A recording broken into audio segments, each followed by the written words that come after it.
Hey, April, how are you doing? Hey, pretty good, Shane. How about you? Doing okay.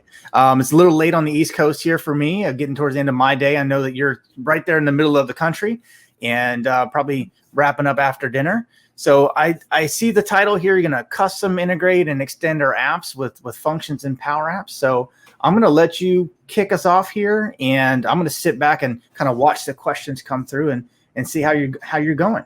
Awesome, thanks. Yeah, I have a really long title, I realize, for this. So, customize, integrate, and extend applications with OpenAPI, Azure Functions, and Power Apps. I don't think I can have made it any longer. But really what I want to talk about is how we can take the APIs and the Azure Functions that you're already using and unlock even more possibility by integrating that with the Power Platform. So that's what we're going to talk about. And to level set here, I want to talk about the kind of current landscape we have for application development. We have a couple unique challenges and then also opportunities from those challenges. So one of the things we're seeing now is just an overwhelming demand for new application development that we have here. So about estimates are, you probably maybe heard these metrics in a few sessions and stuff that you watched here, but about 500 million new applications are going to be built in the next 5 years, which is actually about more than all the apps built in the last 40 years. So just an astronomical demand that we have here for new applications that need to be built, which is about 5 times faster than what than what currently can be delivered by IT departments here.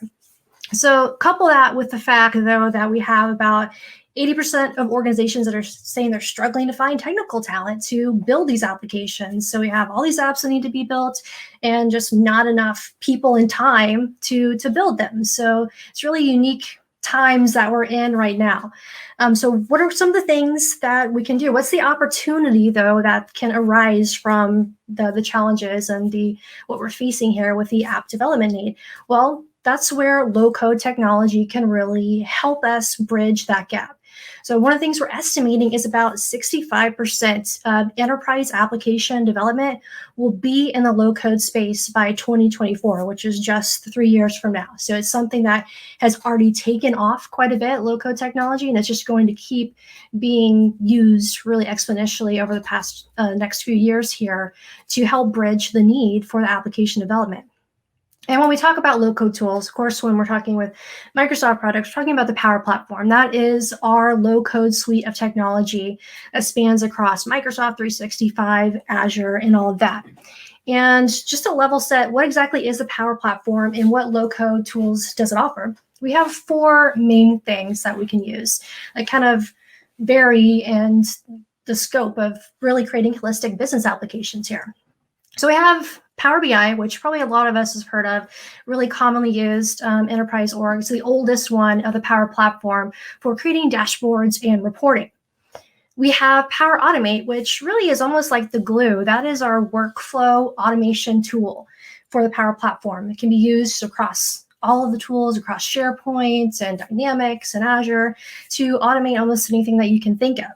And some of the new technology that we're using and integrating with Power Automate also allows us to do robotic process automation with Power Automate Desktop, which you might have heard. I think it was announced at Build or maybe Ignite that is included in Windows now for you.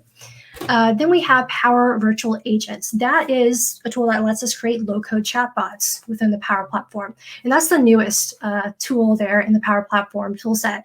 And then what we're really going to be focusing on today is Power Apps. That is the lightweight, rapid application development tool for the Power Platform that lets us build applications without having to know traditional programming languages. One of the cool things, though, that we're talking about here at the Power Platform is it really spans, why we call it a low-code platform. It spans across everything. It can truly be a no-code experience with kind of some of the drag and drop experience, but it can be low-code by using Excel-like formulas, which we'll talk a little bit more about here in a second. But why we're here today is it can be code-first developed too. We have professional development and extensibility across this so that we can integrate our pro dev tool sets and skills into the Power Platform to extend it and just make it even more powerful. And if we look here, so those are the general tools of the Power Platform that we can utilize, but it all shares a few things in common. So one is Dataverse. That is the Power Platform's kind of database and data model that it uses to store the data. Now we can use this as the data source, but it's what it all runs off of is Dataverse. And then we have AI builders. So this is a low-code way of adding in AI into your applications. We have some pre-built models that you can utilize to do things like object detection and form processing and prediction and category classification. And then what we're going to be focusing on today, you'll see the last thing that they all share is data connectors. These are those building blocks that allow us to connect services into the Power Platform. And we'll talk way more about that here in a second. Now, we talked about this huge need for application development, and low-code technology can really help us bridge that, and the Power Platform specifically can help us. So in essence, what the Power Platform does is make low-code transformation a team sport because it can handle the no-code, low-code, and code-first scenarios. So when we talk about the concept of making low-code development a team sport, that's really something I want to dive deeper on, and that has a name, and we call that fusion development.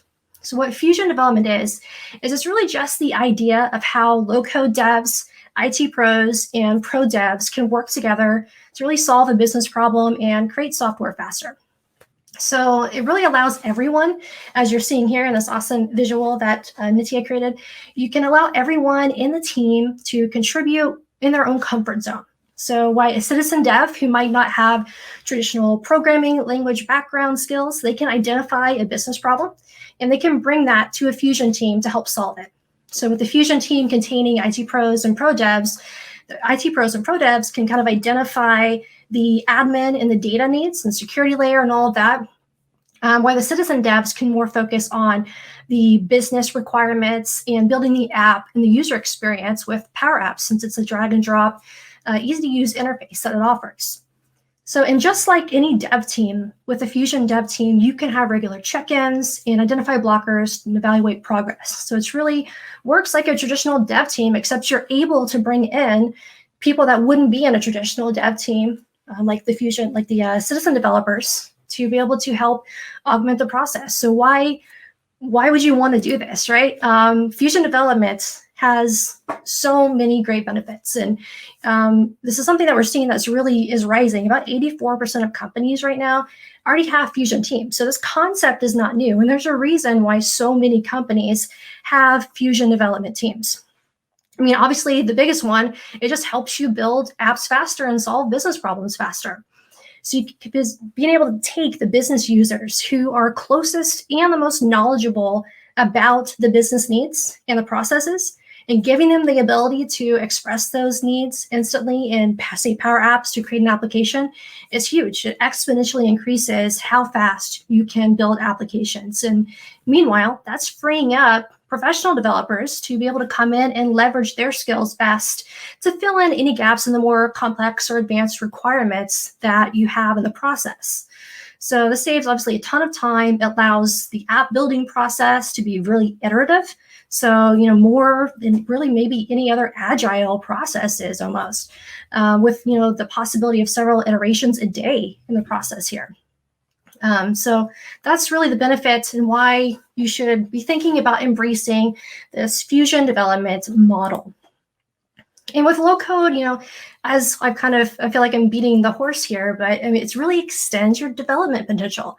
The average cost, what we kind of estimate to develop an app, is about 70% less if you use that, say, with Power Apps and the Power Platform than with traditional coding methods. So there's so much potential and so many projects that might have been kind of constrained by limited developer resources that we can tackle and transform by embracing Fusion development teams and leveraging the Power Platform.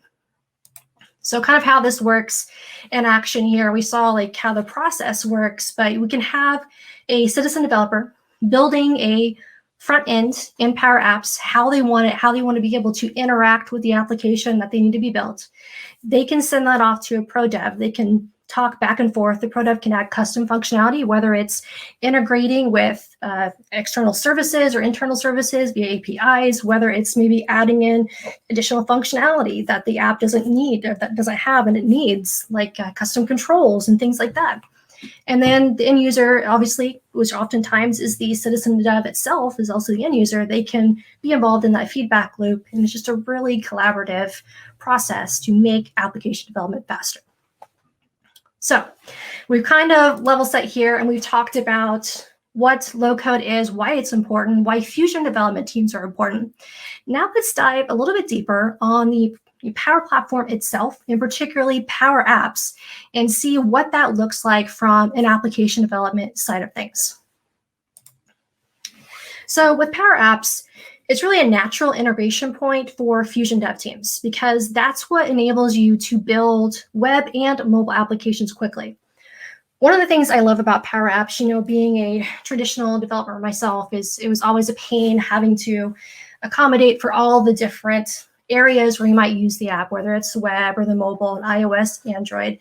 With Power Apps, you build the application once, and it works across all of those platforms. You don't have to worry about tailoring it to those different platforms. And it works seamlessly in Microsoft 365 and Dynamics. And one of the other great things is, because it is within Microsoft 365, we can easily add in guardrails and have enterprise-grade governance and security for the apps we built. We don't really have to worry so much about building that in. That's just baked into the product.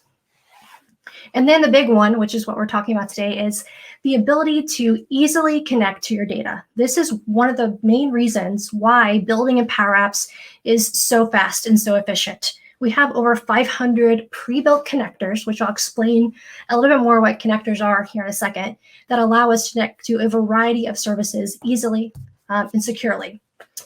And then the AI that we were talking about with AI Builder, being able to add that intelligence easily into your app to do things like barcode scanning, object recognition, mixed reality. Those just went generally available in Power Apps as well. So we can do things in augmented and mixed reality. And then, of course, the pro development side of things, being able to have really what we call that no cliffs experience of being able to do something drag and drop or adding in your pro dev tools.